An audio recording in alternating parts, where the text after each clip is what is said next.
आइए, good morning to all of you students. आइए आज हम लोग बात करते हैं अगला टॉपिक्स पे। हमारा जो इतिहास का दौर जो चल रहा है, इसके अगले टॉपिक पे हम बात करते हैं। वो टॉपिक है आपका युद्ध और महिलाएं, है ना। तो आइए जानते हैं युद्ध और महिलाएं के बारे में क्या बात है और ये कैसे रिलेशन रहा इस प्रथम विश्व युद्ध के साथ। तो स्वाभाविक सी बात है कि जब युद्ध होगा तो महिला हो या पुरुष, है ना, महिला हो या पुरुष, इस युद्ध में नुकसान तो सबका होगा, है ना। तो युद्ध में चाहे महिला हो या पुरुष, इससे कोई भेदभाव नहीं है, ये आप ध्यान रखेंगे, है ना।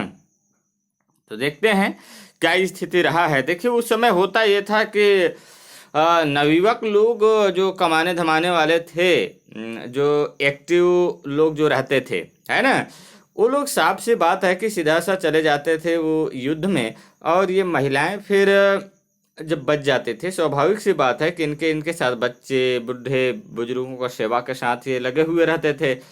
तो साफ बात है कि इनके घर में जो काम करने वाला जो व्यक्ति रहता था, वो व्यक्ति चला जाता था युद्ध में। अब युद्ध में जाने के बाद वो शायद मान लीजिए वो मारा गया या लंगड़ा हो गया, लुलवा हो गया, है ना, अपंग हो गया, इस तरह का हो गया, तो इन पर उसका निगेटिव प्रभाव ये पड़ता था कि इनके कमाने वाला व्यक्ति फिर अगर अपंग बैठ जाए तो स्वाभाविक सी बात है कि महिलाओं को काम करना पड़ता था और काम करके खिलाना पड़ता था।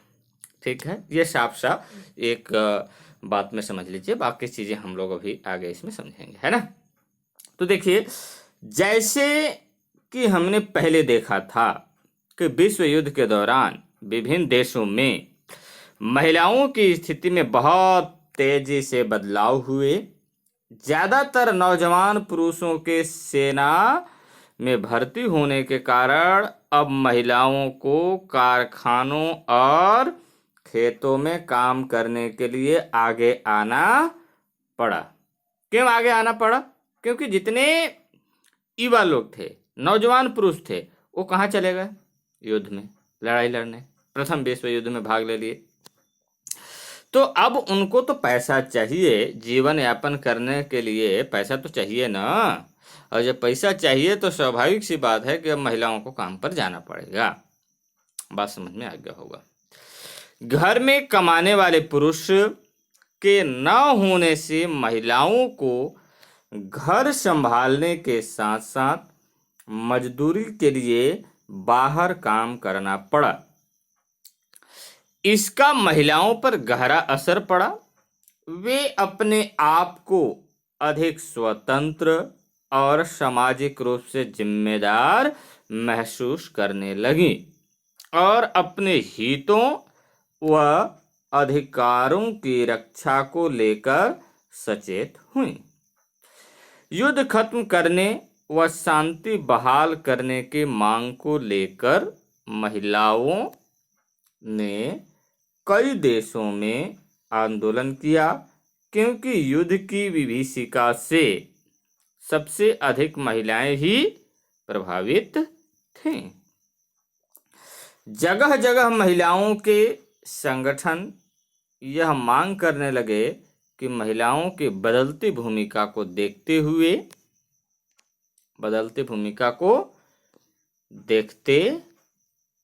हुए उन्हें संसदीय चुनाव में वोट डालने का अधिकार होना चाहिए, है ना। सबसे पहले ब्रिटेन की संसद में, ध्यान रखना है यहाँ पे, संसदीय चुनाव में वोट डालने का अधिकार होना चाहिए। सबसे पहले ब्रिटेन की संसद में सन 1918 में, कब? सन 1918 में 30 वर्ष से अधिक उम्र की संपत्तिवान महिलाओं को वोट देने का निर्णय हुआ। जर्मनी और रूस की क्रांतिकारी सरकारों ने सभी वयस्क महिलाओं को वोट देने का अधिकार दिया। अब ध्यान रखिए कि यहाँ 30 वर्ष महिलाओं को, लेकिन यहाँ पे एक बात, मैं एक तथ्य देना चाहूंगा आपको कि न्यूजीलैंड, आप नाम सुने होंगे, न्यूजीलैंड जो ऑस्ट्रेलिया के जस्ट दक्षिण पूर्व में है, और न्यूजीलैंड 1887 के आसपास ही सोचो कि पूरे सार्वभौमिक वैश्विक मताधिकार का घोषणा कर दिया। और जो न्यूजीलैंड है वो पूरे संसार में पहला ऐसा देश है जो कि सबसे पहले महिला पुरुष सभी को वोट डालने का सार्वभौमिक अधिकार दे दिया। यहाँ तो ब्रिटेन बात कर रहा है, हालांकि ब्रिटेन दिया, लेकिन ब्रिटेन तो 30 वर्ष में दे रहा है ना। अब जो कि इससे पहले देना चाहिए, 21 वर्ष में देना चाहिए, 18 वर्ष में देना चाहिए, है कि नहीं? ये बात है। तो आपको ये बातें समझ में आ गया होगा कि ये महिलाओं के साथ क्या ऐसा हुआ है ना। अब देखिए यहाँ पे एक क्वेश्चन है और बहुत रोचक और अच्छा क्वेश्चन है। देखिए, जब महिलाएं कारखानों व दफ्तरों में काम करने लगी तो परिवार और राजनीति में उनकी भूमिका में क्या बदलाव आए होंगे। देखिए उनकी भूमिका में कि अब महिलाएं भी कुछ कर सकती हैं, है ना। इनको भी अधिकार देना चाहिए। जो हम लोग ये टॉपिक को पढ़े वही तो इसका आंसर है, यही तो आंसर है। ध्यान रखना, ये क्वेश्चन आपको मिलता है, इस क्वेश्चन का आंसर आप जरूर लिख करके दें क्योंकि ये बहुत इंपॉर्टेंट क्वेश्चन है, वार्षिक परीक्षा में पूछे जाने वाला क्वेश्चन है। प्रैक्टिस करिए, अगर बोल दिया जाता है कि इस तरह के क्वेश्चन को प्रैक्टिस करिए तो एंजॉय करिए क्वेश्चन के साथ। जब महिलाएं कारखानों व दफ्तरों में काम करने लगीं तो परिवार और राजनीति में उनकी भूमिका में क्या क्या बदलाव आए होंगे। भूमिका का मतलब होता है कि इनकी काम में क्या स्थिति रहा, क्या अपने को सुधारने में अपना भूमिका या अपना दायित्व निभाए, ये बातें हैं। तो आपको समझ में आ गया है और इसे आप अवश्य लिख करके इस क्वेश्चन का आंसर व्हाट्सएप में भेजेंगे, है ना। चलिए बच्चों आगे चलते हैं, है ना। आइए देखते हैं आगे क्या है। शांति समझौते, शांति समझौते। अच्छा ये बात क्या है, शांति अलग समझौता, यानी शांति और समझौते दो शब्द हैं।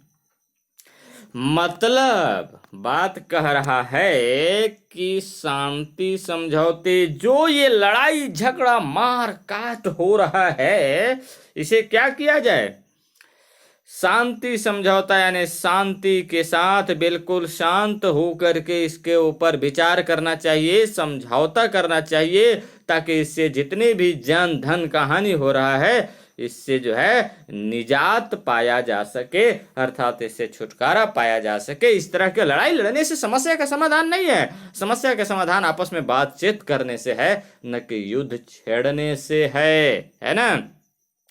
अभी मैं वर्तमान में आज 15-16 का घटना बताऊं तो हमारे बीच, जैसे भारत और चाइना के बीच, है ना, भारत के सेना और चाइना का सेना ये गलवान घाटी में, यानी जम्मू कश्मीर यानी लद्दाख वाला क्षेत्र में, कौन घाटी, गलवान घाटी, यानी गलवान घाटी एक गलवान नदी है और वहीं उस नदी के बीच में ही गलवान घाटी में जो बॉर्डर था आगे निकल करके, और उसी बॉर्डर पे चाइना का और भारत के दोनों सेनाओं के बीच झड़प हो गई और उसमें हमारे भारत के लगभग 20 सेना मारे गए।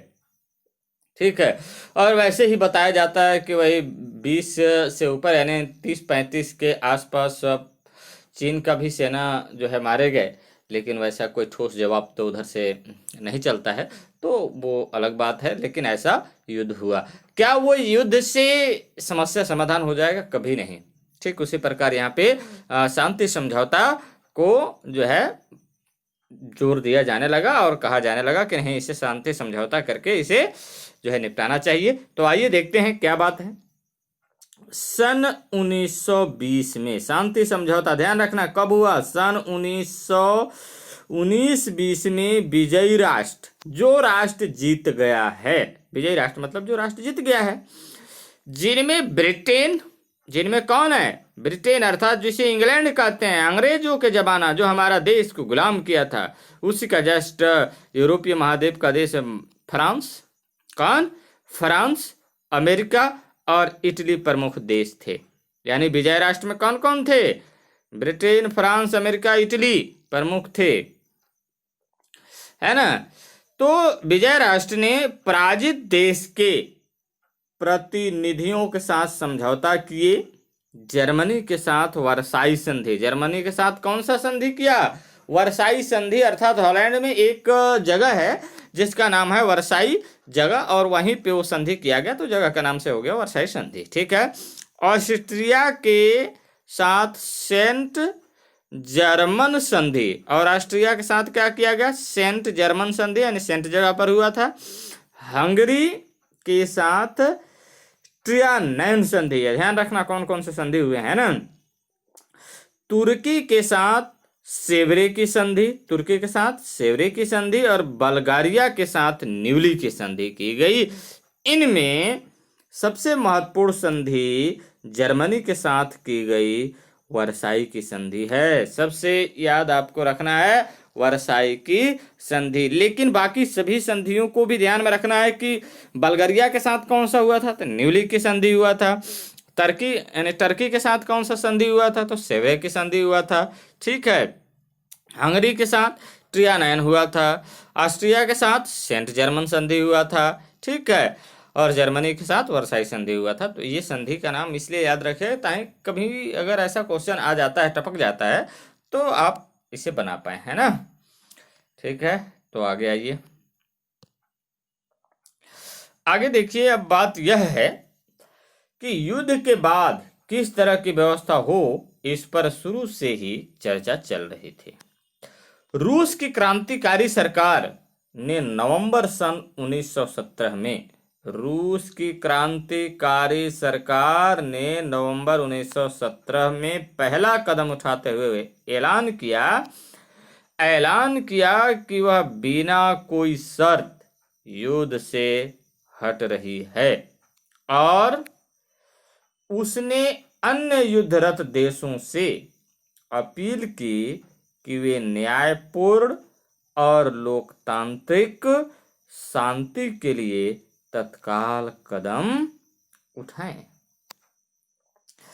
इससे उसका आशय था कि किसी देश या राष्ट्र को यूरोप में या उपनिवेशों में, है ना, यूरोप में या उपनिवेशों में उसकी सहमति के बिना दूसरे राज्य में बलात् मिलाया न जाए। ठीक है। किसी देश पर युद्ध हर्जाना न लगाया जाए, और सरकारों के बीच गुप्त संधियों की जगह प्रकाशित संधियां हो, अर्थात जो चुपे चुपे होता है संधि ना, वो बिल्कुल सबके सामने हो। जिनकी स्वीकृति उन देशों से लोकतांत्रिक रूप से चुने गए संसदों द्वारा हो। ये सिद्धांत ज्यादातर यूरोपीय सरकारों को पसंद नहीं आए, मगर युद्ध से थके हारे सैनिकों व मजदूरों के बीच बहुत लोकप्रिय हुए। पूरे यूरोप में इनके समर्थन में जुलूस निकलने लगे और चर्चा होने लगी। चर्चा क्या होने लगी? चर्चा होने लगी कि नहीं, शांति समझौता किया जाना चाहिए। इनकी लोकप्रियता को देखते हुए अमेरिका के राष्ट्रपति, ध्यान रखना यहां से बहुत इंपॉर्टेंट बातें हैं, अमेरिका के राष्ट्रपति वुडरो विल्सन ने शांति के लिए 14 बिंदुओं की घोषणा की। कितने बिंदुओं की? 14 बिंदुओं की घोषणा की।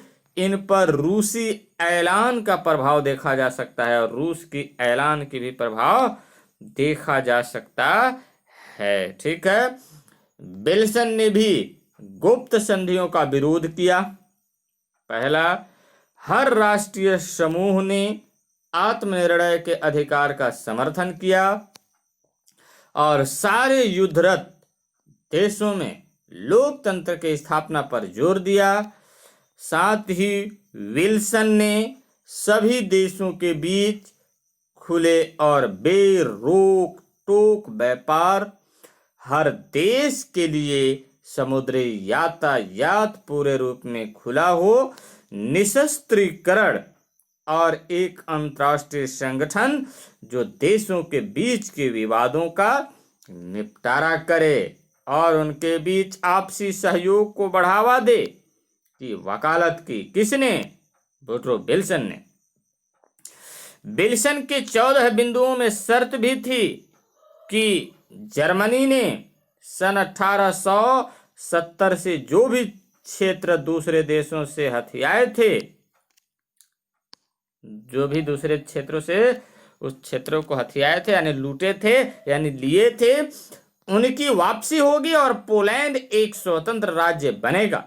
रूस के संदर्भ में विल्सन का मानना था कि वहां जार की तानाशाही, कहाँ, रूस में जार शासन था उस समय, और उसका तानाशाही की जगह लोकतंत्र की स्थापना का स्वागत किया जाना चाहिए। अर्थात वहां पे जो तानाशाही शासक था, अर्थात जो मनमाना राजा का शासन था, उस तरह का जो है व्यवस्था को खत्म करके और वहां पे क्या लाना चाहिए, जनता के शासन, अर्थात लोकतंत्र, जनता के शासन जनता के लिए लाना चाहिए। ठीक है। और रूस के लोगों की अपने पसंद की सरकार गठित करने की स्वतंत्रता का सम्मान करना चाहिए। विल्सन ने युद्ध के लिए किसी एक देश को जिम्मेदार नहीं ठहराया और इस कारण किसी देश पर इसके लिए जुर्माना लगाने की बात नहीं की जानी कि जर्मनी के नए शासकों ने विल्सन के सिद्धांतों को मानते हुए युद्ध विराम को स्वीकार कर लिया। ठीक है कि हाँ अब नहीं लड़ेंगे। किसका बात माना? वुडरो विल्सन का। कहाँ के राष्ट्रपति थे? अमेरिका का। ठीक है। हर विजयी देश यानी हर जीता हुआ देश की अपनी कल्पना और कूटनीतिक जरूरतें थीं। फ्रांस जिसे युद्ध से सबसे अधिक नुकसान झेलना पड़ा, चाहता था कि जर्मनी को स्पष्ट रूप से दोषी ठहराया जाए और वह हर मुल्क को हार जाना दे और जर्मनी को इस तरह तबाह किया जाए कि वह फिर से कभी हमला करने की स्थिति में न हो। ऐसा कौन चाह रहा था? आपका ऐसा चाहने वाला देश फ्रांस और ब्रिटेन थे, है ना, न हो। और सन 1871 में फ्रांस से जो इलाके जर्मनी ने छीने थे उन्हें वापस फ्रांस को दिया जाए। ये वे इलाके थे जो जर्मन उद्योगों के लिए अति महत्वपूर्ण थे, जहां से उन्हें कोयला और लौह अयस्क मिलता था। इस तरह फ्रांस जर्मनी को दोहरी क्षति पहुंचाना चाहता था ताकि वह कभी फिर से सर न उठा पाए। ब्रिटेन भी जर्मनी को सामरिक तौर पर कमजोर करना चाहता था मगर आर्थिक रूप से नहीं, क्योंकि वह चाहता था कि जर्मनी की अर्थव्यवस्था सुदृढ़ हो ताकि ब्रिटेन उससे व्यापार कर सके।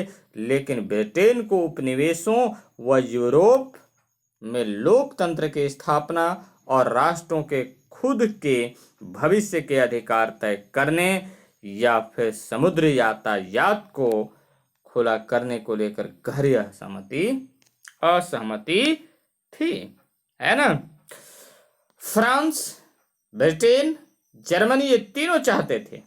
कौन कौन? फ्रांस, ब्रिटेन, जर्मनी ये तीनों चाहते थे कि रूस में जो क्रांति हुई उसे विफल करें ताकि उसका प्रभाव उनके अपने देश के गरीब मजदूरों व सैनिकों पर न पड़े। इसलिए वे न केवल रूस को शांति वार्ता में सम्मिलित नहीं करना चाहते थे बल्कि वे चाहते थे कि सभी देश क्रांतिकारी सरकार के विरुद्ध लड़ रहे ताकतों का समर्थन करे। वे रूस और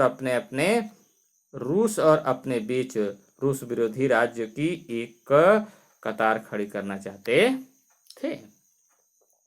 तो इस तरह का बात था। आप देखें कि फ्रांस, ब्रिटेन, जर्मनी ये तीनों चाहते थे कि रूस में जो क्रांति हुई उसे विफल करें, है ना, ताकि ऐसा क्रांति न हो। ठीक है। उसका प्रभाव उनके अपने अपने देश के गरीब मजदूरों व सैनिकों पर न पड़े। ठीक है। अब अगर वैसा पड़ा तो समझ लीजिए कि वहां भी नुकसान होता। इसलिए वे न केवल रूस को शांति वार्ता में सम्मिलित नहीं करना चाहते थे बल्कि वे चाहते थे कि सभी देश क्रांतिकारी सरकार के विरुद्ध लड़ रहे ताकतों का समर्थन करें। वे रूस और अपने बीच विरोधी राज्यों की एक कतार खड़ी चाहते थे। ठीक है। तो इस तरह से आपका ये हो गया, है ना, ये समझौता हो गया, शांति समझौता। और एक हो गया आपका, एक क्वेश्चन है, आप इसे जो है लिख लें। शांति समझौता से क्या तात्पर्य है, स्पष्ट कीजिए और वुडरो विल्सन के विचारों को दीजिए। वुडरो विल्सन के विचारों को दीजिए, बहुत इंपॉर्टेंट चीज है, आप ध्यान रखें, है ना। तो बस धन्यवाद, बस यहीं तक आज रखते हैं। बाकी आप हंसते रहिए, मुस्कुराते रहिए और पढ़ते रहिए।